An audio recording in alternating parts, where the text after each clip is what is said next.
Welcome to the latest episode of Call to the Bar, International Law Over Drinks. I'm Tamsin Phillipa Paige, Associate Professor at Deakin University. Today I'm delighted to have with me Matthew Neuhaus, who is an honorary professor at the ANU, which he joined after an illustrious diplomatic career. Today we're talking about ambassadors and diplomats, springing from Australia's decision to expel the Iranian ambassador in late August. Before we begin, I remind everyone that in these informal conversations, we are, as always, speaking off the cuff and without the benefit of footnotes, and nothing we say should be taken to have been thoroughly peer reviewed. But before we get down to business, our traditional first question, Matthew, what's your drink tonight? Well, from a diplomatic point of view, it'd be appropriate to have a glass of champagne. But as this is a late hour and we've got something serious to get on with, I have the other diplomatic drink of scotch and ice, which is very common in such circles. Fantastic. What scotch are you drinking? Oh, I think this is a Glenfiddich malt. Oh, delicious. And I, unfortunately, because I'm traveling and I don't have access to all of my variety of teas, I'm just having a Coke. So Good for you. yeah. And this is your first time on the podcast. So we generally, with new guests, like to get an idea of how you got to where you are and in your career, etc. So could you give us a rundown of your career and what led you to what you're doing now? Well, thanks, Tamsin. And indeed, international law was one of the subjects that led me to what I'm doing now, because I studied it at Sydney University all those years ago, now some 40 years ago, under Professor David Johnson, who had actually been at the United Nations in its very early days, which was quite inspirational. I then went on to Cambridge for my master's, where I studied with Favoured and with Chris Greenwood, who was a young lecturer at the time and went on to be a judge of the International Court. But he was a real inspiration with his course on the practical issues and problems of international law. I joined Foreign Affairs. It helped to have that international law in my CV. And one of my key postings as a first secretary in the 1990s was as legal advisor to our delegation to the United Nations. At that time, when the Cold War was ending, it was a very exciting time to be there, but a lot happening. And so I was on the Sixth Committee of the UN as well at that time as vice chair. I also had the privilege along the way of working on two Australian cases before the International Court of Justice, the Nauru case and the case that Portugal tried to bring against us over at East Timor. But of course, a diplomatic career has to be diverse, and I couldn't just stay in international law. So I had postings in Nairobi, in Papua New Guinea, where I'm delighted today to be celebrating its 50 years of independence. It had a pretty rocky start, so for it to get here is great to see. I was a head of mission twice in Africa as High Commissioner in Nigeria and Ambassador in Zimbabwe. I ran the political affairs section of the Commonwealth Secretariat in London for over 6 years. And that was a fantastic multilateral posting, quite different from an ordinary DFAT posting. But I was fortunate towards the end of my career to return to international law in quite a big way as ambassador to the Netherlands and be based in The Hague with the International Court of Justice, International Criminal Court. And now, of course, to be at ANU, fantastic sort of retirement job. That's such an interesting and varied career. I have two minor follow-up questions. The first one is, when you were at the UN, was the Australian office to the UN still in the Wells Fargo building down on, I think, 50th Street in Manhattan? Yeah, I was there in the 1990s. We didn't call it the Wells Fargo building, but it was it was around 50th Street, the very high building. Near Grand Central Station? No, that followed. That was the one after I left. Right, that's because that's the one I'm familiar with. So I was just wondering if it was the same building. No, we moved to that one, and I've been in that one subsequently because we needed more space as our work at the UN increased. That's really interesting. And do any of those, out of all of those postings and everything you've done, what really stands out as your kind of most memorable of the postings you had in your diplomatic career? Well, I have to say, I always called the one as in New York as the defining posting because it got me so engaged with multilateralism, which has been a real characteristic of my career. But perhaps in some ways, the most fun posting was being ambassador in Zimbabwe and being in Africa. And that's a really fascinating, exciting place to be in and so different from many people. Fantastic. Thank you for being willing to share that with me and our listeners. So, moving on from your career, we're going to go off and we're springing off from this episode from news last month that Australia expelled the Iranian ambassador. This is the first time Australia has expelled an ambassador. However, there have been instances where Australian ambassadors and diplomats have been expelled or made persona non grata. Can you tell us about these? Absolutely. And before I do that, while it's the first time we expelled an ambassador, we have expelled diplomats over the years. And indeed, in 2012, Bob Carr, as foreign minister, expelled the Syrian charge d'affaires, which is acting ambassador, over the massacre of 100 civilians in Syria. There have been several Russian diplomats expelled over the years as well. And rather famously and somewhat ironically in current times, in 2010, an Israeli diplomat was expelled over the misuse of Australian passports by the Israelis in the assassination of Hamas operatives in Dubai. So there has been a bit of a record, but never an ambassador. But as you say, on the other side of the coin, we have had the expulsion of Australian ambassadors, particularly in the Pacific. Of course, we call it being declared persona non grata. In other words, you're not accepted, your credentials are not accepted by the receiving state. And under the Vienna Convention, this is absolutely allowed. Article 9 provides that a country can expel, can declare an ambassador persona non grata, and doesn't even have to give a reason, although generally it's such a high-profile thing to do that there are reasons. And interestingly, in Australia's case, it's always been in the Pacific. The first head of mission, an Australian Consul General, John Dowd, in 1987 was expelled from New Caledonia by the French in retaliation for Australian support to put New Caledonia on the list of UN non-self-governing territories, and also claimed that he was aiding the opposition FLNKS at that time, the Kanak People's Party. So, I mean, all John Dowd was doing, of course, was working within the bounds of Australian policy, and he had no control over Australia deciding to put New Caledonia on the list of UN non-self-governing territories. Coming forward, in 2007, the Prime Minister of the Solomon Islands, Sogavari, who has, still been active politically in recent years, expelled our High Commissioner Patrick Cole, accusing him of meddling in internal politics. Once again, this was quite an overreaction. I got involved in that personally because I was at that time political director at the Commonwealth Secretariat and was sent out to engage Sogavari because he was then refusing to accept the credentials of the person who had been nominated to replace Patrick Cole. And that, of course, was important to Australia, the relationship with a key, South Pacific country like the Solomon Islands. That led to a bit of an amusing exchange between me and Sogavari because I was summoned to see him immediately and I got off the plane from London, that long journey. And he said to me, I want you to set up a meeting with John Howard immediately and we can thrash it out.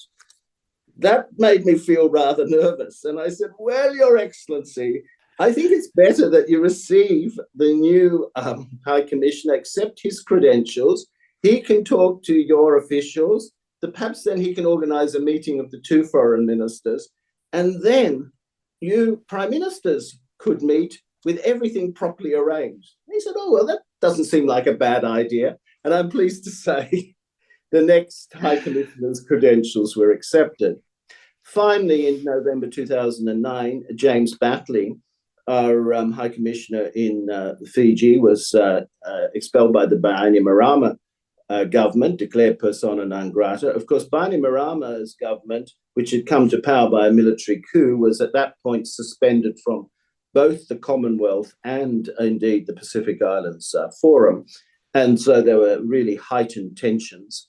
Funnily enough, by then I was back working for the Australian government in charge of Pacific engagement and representing Australia at the Pacific Islands Forum. And I was allowed to come and go from Fiji, despite our High Commissioner having been expelled. And this brings me to another point to conclude, and that is, while you might declare an ambassador persona non grata, it does not mean that diplomatic relations between the two countries ends. And indeed, we still have diplomatic relations with Iran at this point, even though our ambassador has also now left Iran, and the embassy has effectively been closed. So I think it's a complex thing, but it's basically about sending a high-level signal of a breach of the relationship between two countries. So would it be fair, based on that being mostly a symbolic one about a breach of relationship, to say that more often than not, when this happens, it's not about the ambassador themselves, but about the countries they represent? Absolutely. And certainly in these cases that we're talking about, that was the case. There have been cases, of course, where an ambassador has misbehaved and a country has declared him persona non grata. But I'm pleased to say that has not happened with any of our ambassadors. Which is very good news for Australia in that regard. Returning to our discussion about the Iranian ambassador and what happened recently in Australia, what led up to this decision, and what does the decision entail from a diplomatic point of view? And what are the consequences of it? That you can predict, because there's always going to be consequences you can't. Yes. Well, I think the government's been very open and public about what led to this, and the rather shocking attacks, particularly in this moment of concerns over heightened anti-Semitism on synagogues, the involvement of criminal operatives, and what would be a totally unacceptable behavior by a foreign government in the internal affairs of a country like Australia. And both the Australian Federal Police and ASIO played a key role in all of this and built up very strong evidence. It was taken over a considerable period of time. So it was a proportionate sort of response. I should make the point, it doesn't necessarily mean that the ambassador knew about this or knew what was going on, but the ambassador symbolizes the country. That is a very important point of being an ambassador. And so it was the most significant step that the Australian government could make to show its anger with such behavior. Yeah, that makes sense. And would it be normal in the cases of what we're talking about with what happened in relation to Iran for the ambassador to be intentionally unaware of these sorts of things that are happening by their people in another country? That could happen. I can only speculate. I have to say, as having been an ambassador on several occasions myself, I would be very concerned if something was happening and I wasn't really aware of it in terms of the relationship generally, because you might want to be in a position where you could counsel against it. But things can happen, even in Australia. I remember on one occasion in Zimbabwe, I walked into my office one day, suddenly to be confronted by two SAS individuals. And this was at a time of very high sensitivity with Zimbabwe, who said, "Oh, we've arrived to review your evacuation plans." And I said, "Well, that's all very well, but I've received no notification of you coming to visit me." And we managed that carefully. Unfortunately, they went up to Victoria Falls, got into a bit of a fight. Anyway, we had to get them out of the country before it all became an embarrassment, because these things can happen. And of course, we were at a time with, you can imagine, with President Mugabe, that he was highly suspicious of anybody from foreign forces that might be in his country. And regrettably, this whole incident later came out in an article in the Sydney Morning Herald, this and other things. And it was an example, though, where I think it was perhaps an innocent miscommunication, but as ambassador, I was quite concerned that something like that could happen, because I would probably have counseled against such a visit at that time. So, that there can be miscommunication, but there can also be situations where ambassadors are deliberately kept out of the picture on something, say, like it may have happened with the Iranian ambassador. But that really isn't the point. At the end of the day, that was unacceptable behavior by a foreign country. Oh, no argument from me on that one. But after the expulsion, an Israeli spokesperson claimed that Israel had shamed Australia into its response and acting in this way. What's your take on that claim and perspective? I think that is arrogant nonsense, to be undiplomatic. I find this extraordinary. We know the professionalism of our own AFP and ASIO and other authorities who have responsibility for looking at these sorts of things. We have very good intelligence sharing through the Five Eyes. Israel's not a member of the Five Eyes. That's not to say that intelligence can come from other countries, across the world, but it's really our Five Eyes network that we rely on, which is well known to people, of course, the US, the UK, Australia, New Zealand, and Canada.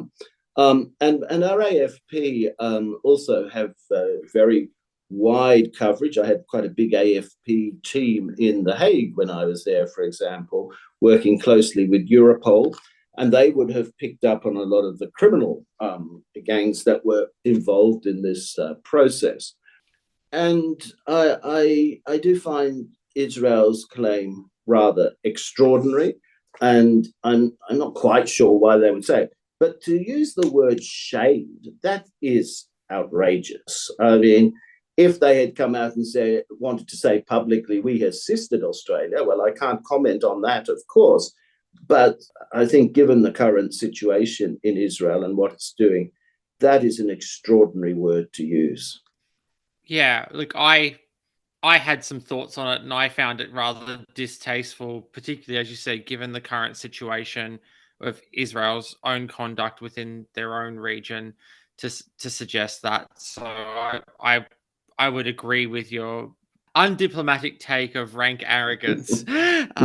So moving on from the incident with the Iranian ambassador and talking more generally, and we've been talking about some extremes of what can happen to an ambassador and what can occur in that. But what is the more day-to-day roles and duties that an ambassador fulfills, and what's it actually like being an ambassador?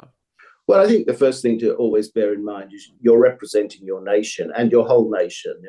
It's not a political position in that sense at all. So you are doing it in a very bipartisan, multi-party way. But to be honest, people have a very glamorous sort of image of what being an ambassador is like. And indeed, you often live in very nice houses, you have nice cars, you have a driver, you have staff, both your diplomatic staff, your personal staff, and so forth.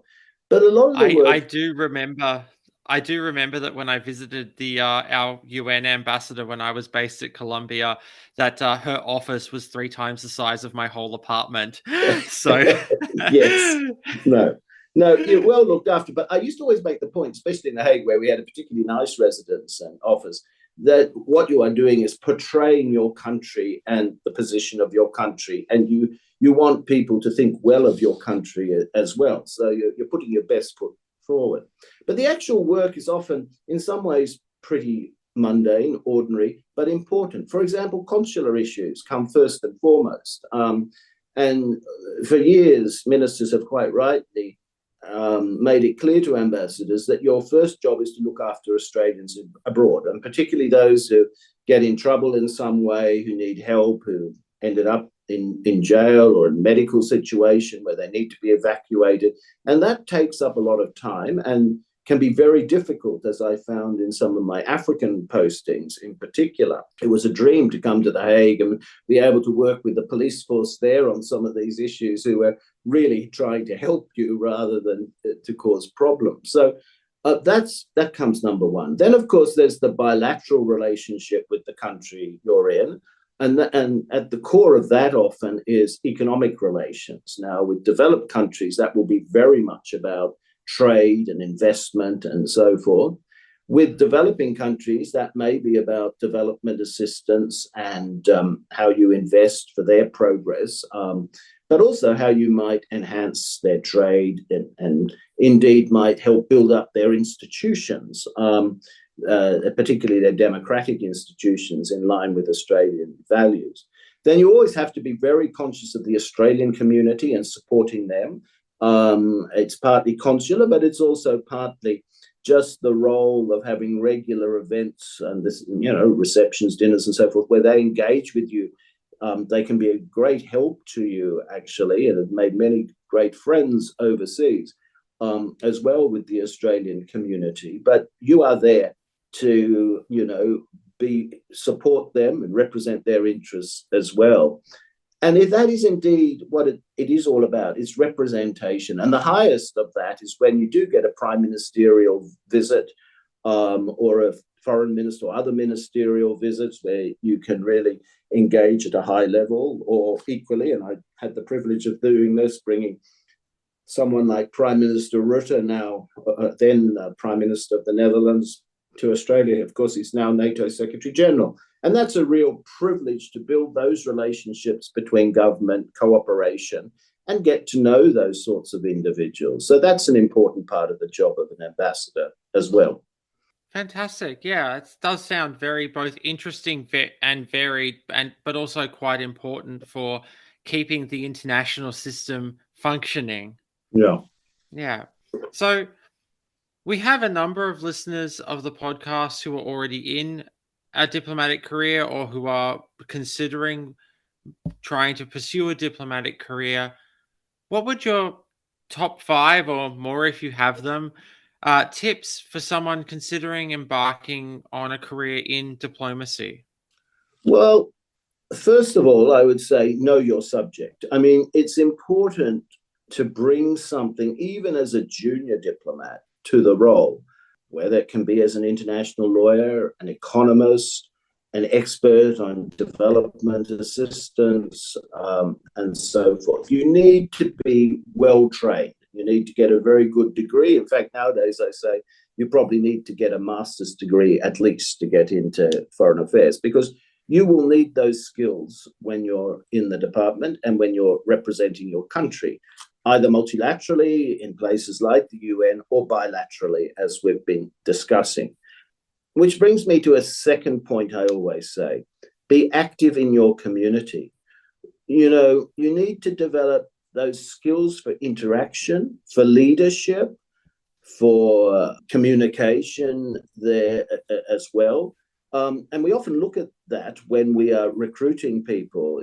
It's not just about recruiting eggheads. You need to have practical people who have shown by their community activities, whether it's in sport or whether it's, say, working as a lawyer for a legal aid service, or there's so many things you can be doing, that you have those sorts of personal skills that would make a good diplomat. Thirdly, I would always say travel. You need to, know the world before you even go out to represent your country. Now, that doesn't mean, I know travel's expensive, and when you're younger, there are limitations on what you can do. But there are opportunities. We're very lucky to have this new Colombo Plan opportunity for young people nowadays. I've been struck since I've been at the law school at ANU, the numbers who get scholarships overseas or go and intern overseas. That's fantastic, and I think everyone should take those opportunities so that they are engaged in intercultural activities. And you can do that at home too. by engaging with our many diaspora communities now. I used to be, even before I joined Foreign Affairs, very engaged even then with the African community. And that time, it was the big issue was the struggle against apartheid, and working with them on that really helped prepare me for my postings. I had some of my childhood in Africa, which helped as well. But, working with those groups and understanding where they were coming from in the struggle against apartheid, supporting it was quite important. And that brings me to a fourth point, which is learn languages. This is one of the problems of being in Australia. I always feel so jealous when I go to Europe and how people just automatically are speaking 3 or 4 languages. This first hit me when I was at Cambridge, and I had so many friends who speak French and English and German or Spanish equally fluently. And that is a real advantage. It's a struggle to do it in Australia because we are, even with our diaspora communities, such a monolingual society. But it's something that, if you want a diplomatic career, you should definitely invest in. And if you want it in international law, French is the number one because it is the other international law language. If you want it, in Asia or something, learn an Asian language. Even if you don't get very far, make the attempt because you learn culture with language.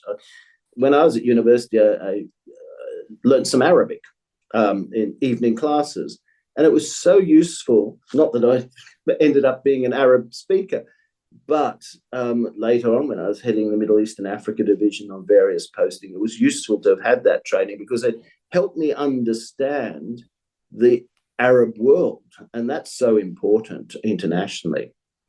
Finally, if I might say so, learn to be diplomatic. we Australians like to think of ourselves, and it can be a good thing. We are very frank, but not all societies respond well to being very frank. So it is useful to learn about language. Debating helps with this. Learn about how you can influence people. Think about the impact of your words. There may be times when you really want to be very frank, but there are times when you will achieve things by being more empathetic, understanding, diplomatic, and by adjusting your language as well. And that becomes quite important internationally when you are a diplomat. And I think I would also add that last point, that's really important for anyone in law. I've often told my law students, you can always escalate something later, but you can't de-escalate it if you start it at a very escalated level. Good point, Tamsin. I agree. Yeah, and on the scholarships point and travel, I was very fortunate to have my time at Columbia Law School funded through an Endeavour Fellowship, which I know we don't offer anymore, but there are so many other scholarships and fellowships for study in Australia and studying overseas that it's really worth looking into for our younger Australian listeners who are considering a master's or a PhD. Yes. Yeah. Yeah. Yeah. No. Good. And I wish there were more. Quite frankly, we need to encourage the government to do more and universities to do more in that space. I would agree. I was deeply sad and disappointed when I found out that they'd stopped running the Endeavour fellowship scheme because it was life-changing for me. It was an opportunity to be in New York while studying the UN Security Council, and as I said, I at times was also being asked to come in to meet with Gillian Bird, was our ambassador to the UN at the Oh, time, fantastic. Great friend. to provide her with kind of insight on Security Council matters as a subject matter expert. And that wouldn't have even been possible for me to even conceive of while I was doing my doctorate without it. So I was saddened to hear that it had ended, but it was such an amazing and life-changing and career-changing opportunity for me. So yeah, I would definitely encourage anyone looking to do a master's or a PhD to look at what options are available for even if you don't do all of your study overseas, spend some of your time overseas as a visiting fellow or whatever through those programs. Yes, yeah, absolutely. Yeah. Well, that's the substantive portion of our podcast episode for this instant. But we're going to move into our wrapping up, and we generally like to ask a non-international law question, and I might add another one if you don't mind answering. And the first one is, what are you doing outside of international law to entertain yourself? And do you have a project, international law or otherwise, that you're working on at the moment that you think might be of interest to our listeners?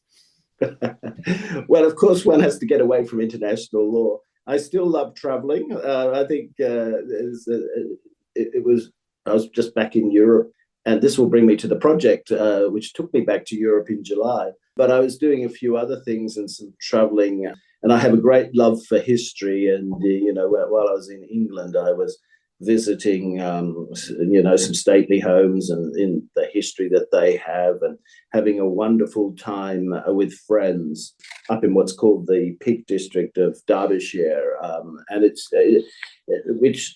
was a mix of both visiting historic sites like Chatsworth, but also walking in those wonderful Derbyshire hills. So just getting out. And that's always been the privilege of a diplomatic career. When I was in Zimbabwe, I loved going to the game parks and spending time there, and also getting to know the people as well as enjoying the animals there. So I think that's all great fun. And just on that, one project I've been working on, which I've been particularly pleased to be part of, is with our colleague Anton Moisenenko at ANU. And this is a Ukraine-focused project. He is Ukrainian. And we had a conference in The Hague and meetings in London dealing with this project, which is about strengthening the criminal law, the international criminal law around war funders and profiteers, because, there is a very follow the money situation here. From my Africa experience, I've been horrified about the activities of the Wagner Group, now renamed Africa Corps by the Russians, a rather chilling one for those who know about the Nazis and the Second World War, and the way that they have been undermining democratic governments and encouraging coups in Africa. It's really quite dangerous. But then in Ukraine, we see the horrific things that have been done in the Donbass by the Russian invasion. But, people are questioning, why aren't sanctions working? Why is Russia doing quite well from this war? Because of the war profiteering that is being used here. And we discovered that there were countries from Europe and other places that looked like they were playing in this space as well. So we really want to strengthen the international criminal law around that, so that they also bear responsibility for these horrific war crimes, which are now well enumerated in the International Criminal Court and other bodies that are, putting together the evidence on war crimes, which we see on our TV screens, I might say, every day. So it's no surprise. I'm very proud of Anton's leadership in this, and have been delighted to be able to support him.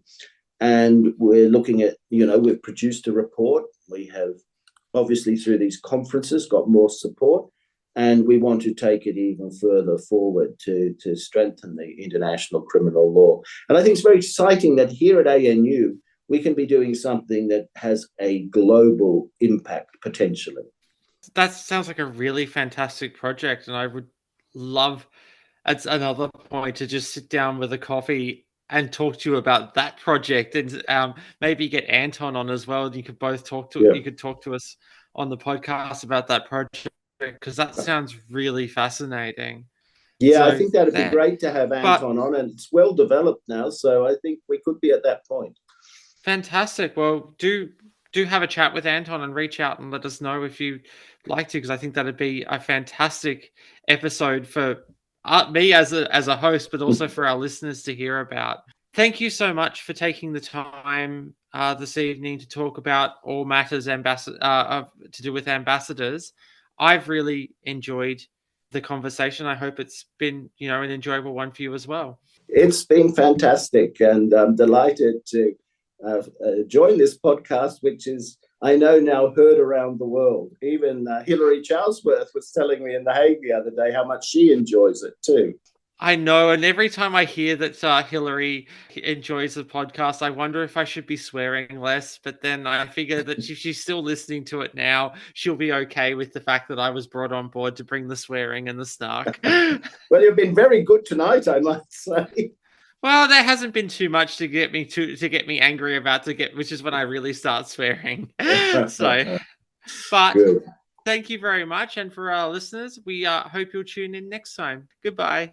Thank you. Bye.